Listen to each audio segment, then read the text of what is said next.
In the sagas, a single broken oath could doom a king, shatter a family, or stain someone's honor for generations. But in our world, where words fly fast, digital and disposable, what does it mean for speech to be sacred? Do our promises still bind us?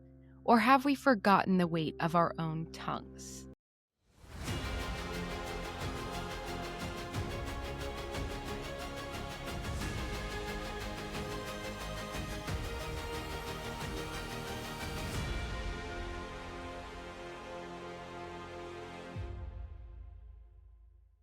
Welcome back to Fireside Frith, a hearth for Norse pagans and the curious alike. I'm Susanna Wandering Star, a kindred leader and local Githia, here to share stories, wisdom, and real talk about living our path today. Whether you're a longtime heathen or just curious about Norse spirituality, you are in the right place. If you want to dive deeper, visit theozatruecommunity.com for resources, classes, and community spaces. You can also join our public Facebook group by searching for the Ozatrue Community, Inc. Today, we're exploring the weight of speech, the threads spun by our promises, and why words mattered so deeply that even the gods tread carefully around them. I want you to think about these few questions as we journey through today's topic. When you make a promise, how seriously do you take it? And how seriously do you expect others to take theirs? And another question to think about while we go through today's episode: what makes a promise sacred? Intent, witness, cost, or the spoken word itself? Part 1, History and Mythology, the power of words in the lore. In the ancient North, words were not casual. They weren't something you threw around and hoped people forgot. In the sagas, an oath could bind kings, reshape alliances, or spell total ruin. Think of Njál's saga, where a single vow to seek vengeance sends generations spiraling into a blood feud. Or the Volsunga saga, where broken oaths led to betrayal, curses, and the downfall of entire families. Even the gods themselves are bound by their speech. Odin doesn't receive wisdom for free, he bargains for it. He promises things, he sacrifices things, and his words tie him into cosmic consequences. To the Norse people, an oath wasn't just a statement. It was a living thing, a thread in the tapestry of weird, woven the moment you spoke it. Speech created reality, changed fate, and shaped relationships between humans, gods, and the land itself. We especially see this with the importance of Odin's sacrifice on Yggdrasil, which brought us the runes, symbols of power and spoken magic. In Lokasenna, verbal attacks show that words can wound and destroy reputations, often with lasting consequences. The Voluspa depicts Ragnarok as partially sparked by deceit and oath-breaking, seen as moral rot at the heart of the cosmos. So when someone swore an oath at a bloat or before a tribunal or over the hilt of a sword, it wasn't only symbolic, it was binding, spiritually binding, and lawfully binding. Let's talk about some sagas. Okay, I know I mentioned earlier Njál's saga. I'm not going to give you a whole summary because there's other podcasts that do that, and there's also the YouTube videos I'll link in the sources that give a pretty good summary. But I'm going to talk about a couple points of relevance with Njál's saga. It has several themes, but I'm only going to mention a few here. This is a story about how minor insults and disputes can escalate into long, devastating blood feuds due to rigid demands for honor and the need to avenge kin. The saga takes place within the framework of the Icelandic Commonwealth law, where oaths were crucial in legal proceedings and social bonds. While not always a specific curse, the failure to adhere to the social and legal framework, including the implicit oaths of a functioning society, leads to a widespread self-destruction. The saga demonstrates how inflexible adherence to vengeance, in the absence of a strong central authority to force law and peace, ultimately brings ruin upon even worthy individuals and contributes to the downfall of the Commonwealth itself. Another example from the sagas is Hrolf Saga Kraka. The primary cause of Hrolfkraki's downfall is the treachery of his half-sister, Skuld, and her husband, Hjorfather. They break their sub-king's loyalty oath or a similar obligation to Hrolfr, incite a revolt, and use witchcraft to defeat him and his champion in battle. The consequences of his betrayal lead to further cycles of vengeance. Vogr, a man Hrolfr had once befriended, had sworn an oath to avenge Hrolfr if he were killed, and Vogr later fulfills his oath by killing Hjorvatr. Skuld herself is overthrown by an army led by other kinsmen and allies of Hrolfr.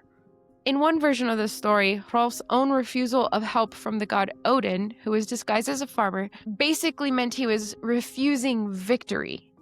This is linked to his eventual defeat, illustrating that even spiritual or moral choices can have severe, fatal consequences in the saga world. Concluding the very short saga portion of today, I will leave you with this.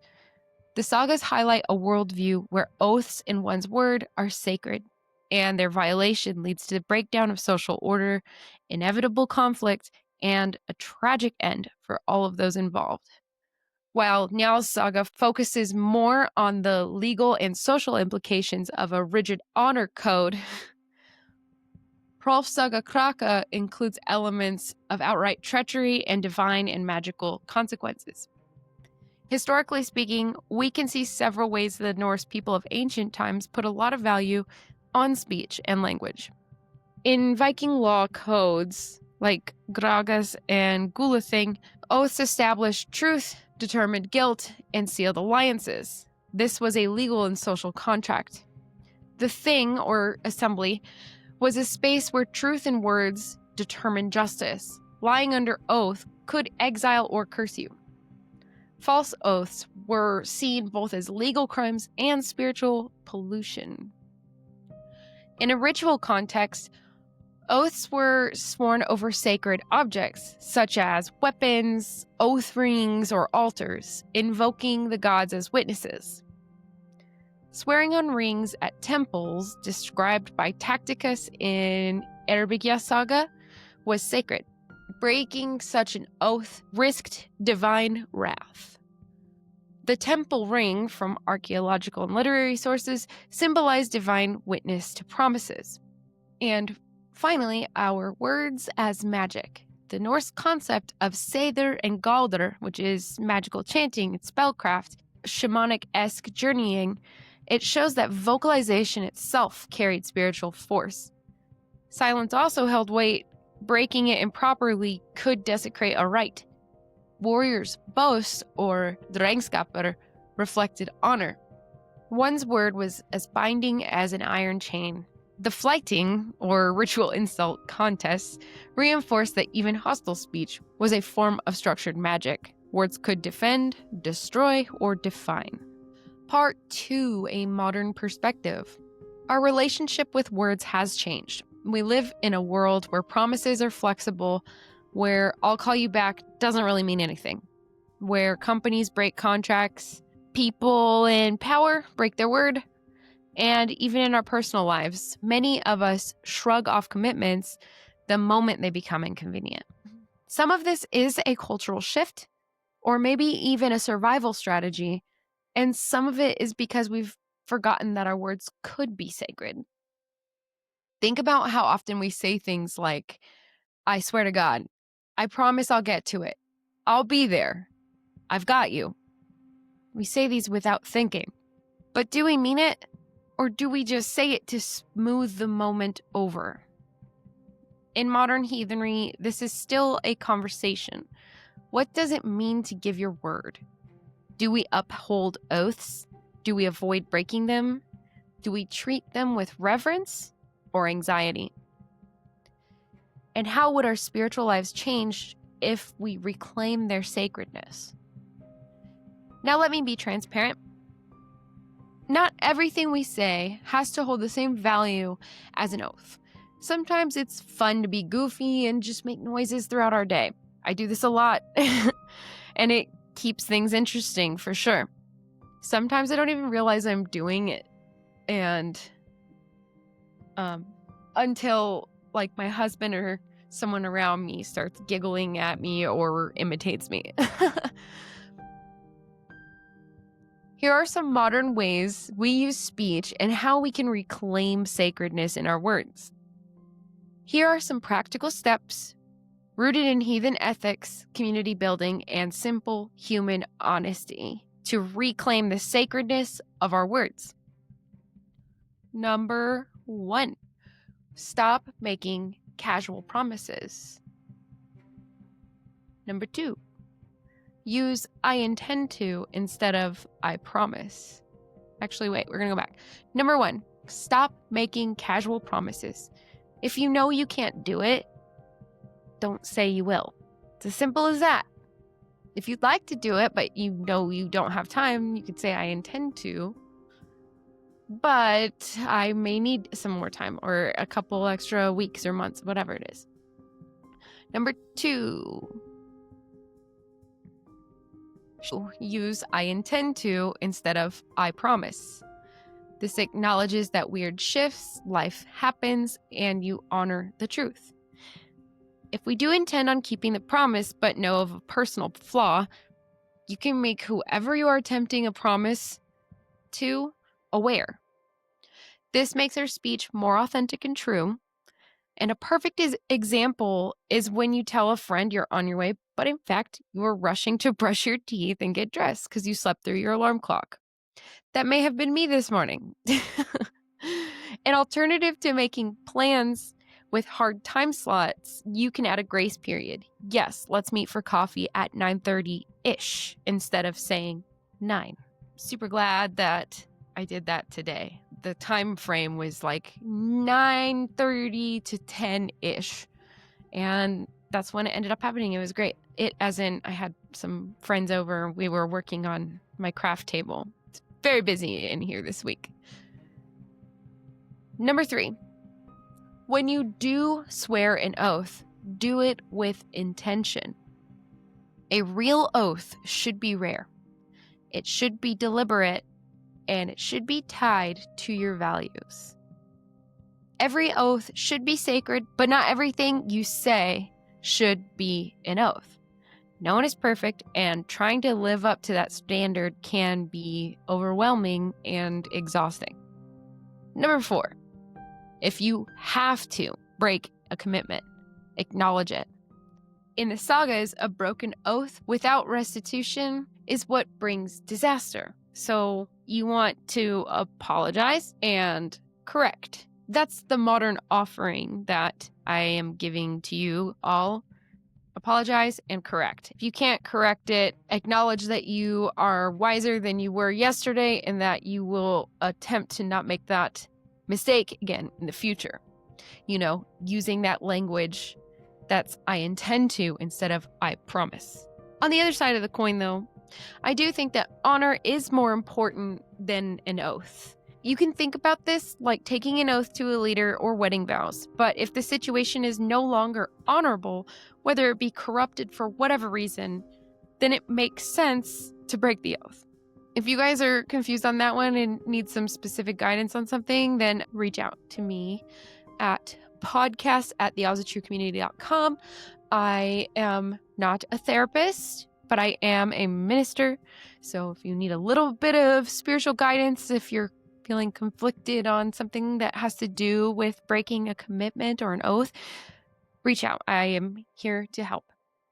Number 5, practice speaking truthfully, not harshly, but clearly. Honesty doesn't have to be a sword. It can be a lantern. We can be mindful of that power and choose not to spread things like gossip, lies, or nasty attitudes without reason. Being tactful in your speech rather than accusatory is more productive for problem solving. True life tip. Number 6, treat your words like actions, because in the old world, they were. And all of these things will help you repair and shape your weird, and it'll help your relationships be a lot more productive when you speak. There's 2 more things I'd like to mention when it comes to a practical modern day perspective, I guess. In a leadership context, for leaders, whether it be spiritual, military, or community.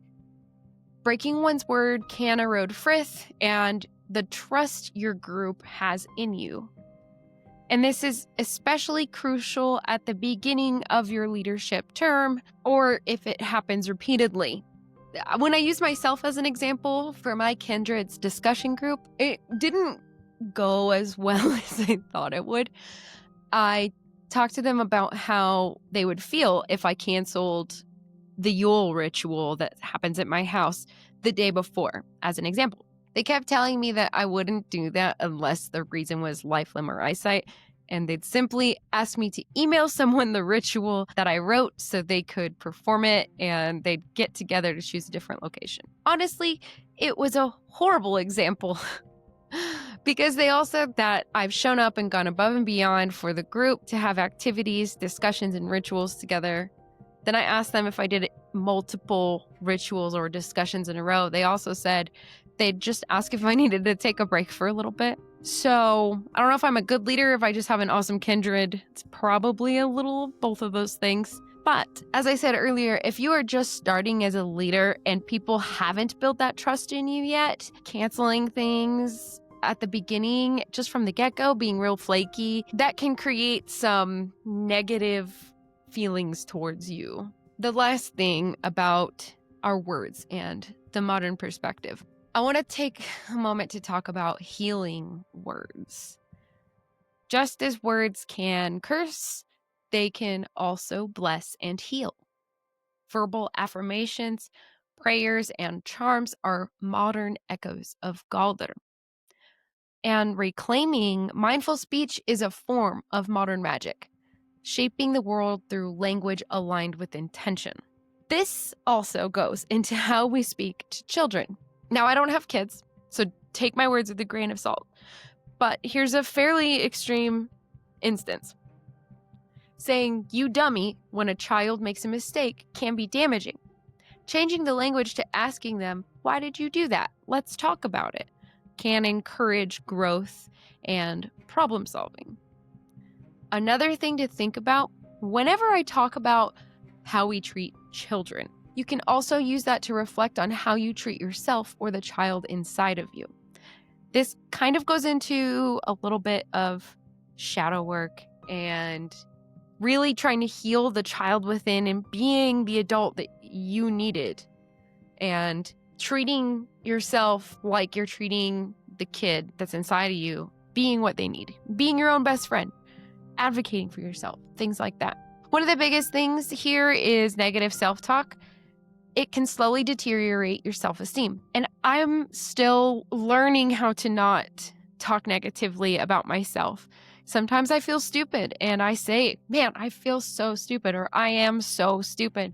That's not kind. That's not good for you to slowly Jedi mind trick yourself into believing that, because planting those seeds is really bad. And short story, I used to say things like that. And instead of saying stupid, because it seemed really hateful, I would be like, "man, I'm such a dummy." My friend would be like, "oh, no, you're not." She would always be like, "don't say that about my friend. Don't say that about you, yourself." I don't even think they know they impacted my life so much.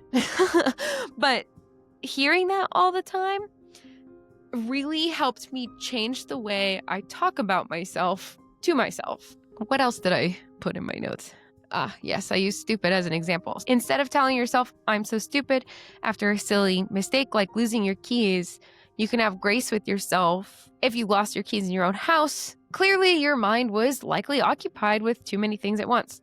You aren't stupid. You might just need to slow down. I know that's a big thing for me. I need to slow down sometimes. I lose my keys, my phone, my wallet all the time in my house. Just remember, you aren't stupid. There's just a lot of things going on in the world, in your head, show yourself some grace. Or start giving yourself more time before leaving somewhere. Or you could do what I do and put a little beeping device on your keys that has buttons that are stuck to the wall. And if I lose my keys, my headphones, my wallet, anything, I just press the button and it beeps like crazy and it's super annoying. But I find them. It's pretty awesome. Yeah, so if you treat yourself kinder, it will slowly heal you. It'll slowly heal that child within. In a nutshell, In heathenry, speech acts like boasts, oaths, toasts, and blessings. They are still used to create weird, shaping the personal and communal destiny. Reclaiming the sanctity of words can help us rebuild integrity in relationships, groups, leadership, and ourselves. In a world of texts and posts, what does truth mean when speech can be ephemeral or anonymous? Do we still owe honesty and honor to our words online? We probably should, honestly. Understanding speech as sacred helps us take verbal consent, promises, and boundaries more seriously as moral contracts. When leading a ritual, consider using spoken affirmations, oaths of community, or annual recommitments, similar to bloats of renewal. For just a minute, I would like to invite you to reflect. Whether you're listening from your car, your home, etc., just take a moment to ponder these questions. When was the last time you made a promise you didn't keep? Not to shame yourself, just to notice. How do you feel when someone breaks a promise to you? Do you brush it off? Does it sting? Does it make you trust them less? Do you feel like your words have power? And if not, when did you stop believing that they did? If you treat your speech as sacred, what would change? Would you say less? Would you say things more carefully? Would you say things with more honesty? When you give your word, who are you binding it to? Yourself? The gods? Your community? Your ancestors? Your sense of honor? These questions aren't meant to make you uncomfortable, though they might. They're meant to bring you closer to the heart of that heathen thought that our impact on the world begins with the shape of our words. These questions were close to what I use for my Kindreds discussion group. If you'd like to converse about those, leave a comment on YouTube or Spotify. The following questions are journal prompts that I will post in the photo dump on Instagram and Facebook. These are for you to use in your personal practice to get the gears in your head moving. There's 6 questions. 1, what vows have you made, spoken or silent, that still hold weight? 2, where in your life has careless speech caused harm, and how might you make amends or restore integrity? 3, if you were to swear a modern sacred oath to a deity, a cause, or a value, what would it be? And what would you swear upon? 4, how does your speech reflect your values? 5, what words do you wish you could take back, and why? 6, what vows to yourself or others are worth renewing now? Another tool you can use in your personal practice is personal rituals. Here are a few suggestions of things you can do. You can do a word offering. You can write words of truth, honor, or gratitude on a paper, burn them or bury them as offerings to insert god of your choice. Some suggestions would be Odin, Bragi, Forsetti, Ulur, Tyr. Anyone will work, really, whichever one you want to work with more. The second ritual suggestion would be an oath renewal bloat.